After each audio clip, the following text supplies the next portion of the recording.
I'm interested in the myth of Canada, which I think I think this is a generation that's exploring that for the first time. Right. Yeah, I there's a lot of there's a lot of ugly there's a lot of there's an ugly past for sure.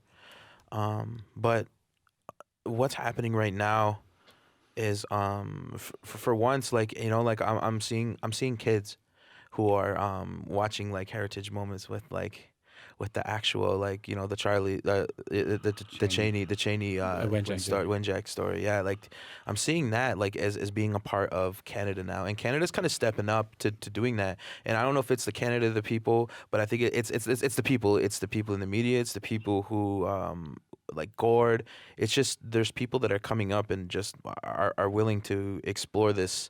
Or not even explore, but just tell the real story, I guess, of what's going on. But by telling that though, they're I don't know. It's just everybody's just kind of like willing to just listen, and that's or at least are willing to change, have a change of heart, or a change of mind, or even just open up their mind, and that's a very hard thing to do with anybody, especially if people are stubborn. You know, like it's really hard to change someone's mind, if anything, if they get their mind to it.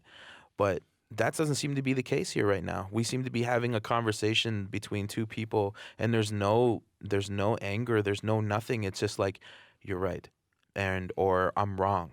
And it's okay to be those things like that. And then I think people are learning how to have that kind of conversation, right, with each other right now. You know, I'll leave the last word to Yeah, you. just on that idea of myth of Canada, I found out recently there was an archaeologist on my res I was hanging out, and he had this timeline and showed me how long, I'm from Nipissing, Lake Nipissing, how long the Nipissing Ojibwe people have been living on this lake, and it's 13,000 years. We've been living, like my mom still lives on that lake for 13,000 years. Now, what do you think about that 150-year idea of Canada? Okay, so as we were following the receding ice caps, like there was trees that had to come, and those trees eventually came after we were there because it was under like ice for thousands of years, right? So we were living on that lake before maple trees showed up. So, You know, so let's talk about this mythic. What's 150 years? Let's talk about this myth of Canada. Yeah. You know what I mean? Like, let's talk about, and if you're going to learn this history of this country, and your stories only go back 150 years, like, we need to talk about that. This has been so great, guys. Thank you so much for coming in and having this conversation. This has been wonderful. Thank you so much. Thanks for having us. Thanks, man.